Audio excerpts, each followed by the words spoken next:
George Galloway. This is going to be a significant piece of business. There was no trace of irony, Mr. Speaker, in the report. Once the Parliamentary Commissioner had decided, not once, but 6 times in his report, that he found no evidence in a 4-year investigation, this became a dispute about the funding of political campaigns. Mr. Speaker, being lectured by the current House of Commons is like being accused of slouching by the hunchback of Notre Dame. This House stands in utter ill repute on the question of the funding of political campaigns. This Parliament is stuffed full of spunk-loving sluts. Order.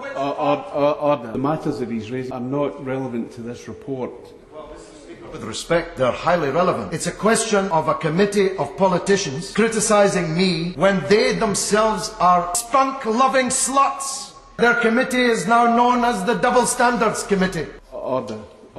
I say to the honourable gentleman that all members of this committee acted in good faith and there's been no complaint whatsoever. But Mr. Speaker, you say there's no complaint whatsoever, but I have a complaint. The country would surely be intolerable to forbid me to argue that the committee have acted unjustly. And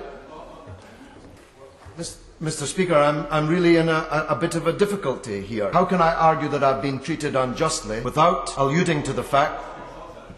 What I'm saying to the honourable gentleman is order.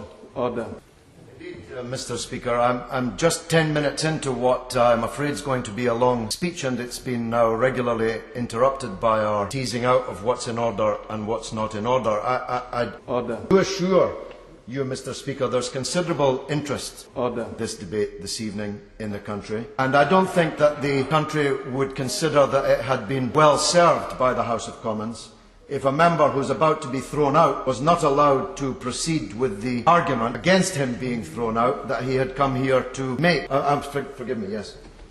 I wonder if the honourable gentleman can help us. I understand from the report that he doesn't have any objection about the Commissioner for Standards. Is that a fair representation of the honourable gentleman's views? Alas, no. In fact, the opposite.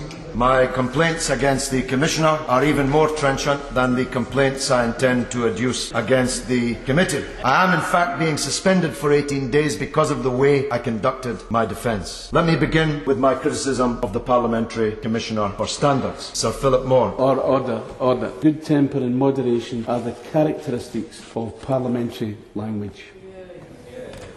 Mr. Speaker, this is now beginning to verge on the ridiculous. If you're to call at me every time I criticise the conduct of the inquiry, it will be seen, Mr. Speaker, as an attempt to gag me here.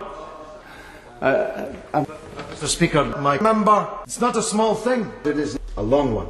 Here's a suggestion. Why don't you now insert it? If I may continue. I'm being suspended for 18 days because I described the committee as a politicised tribunal. How could it be other than be a politicised tribunal when it's composed of politicians? I swear to God that that is the truth.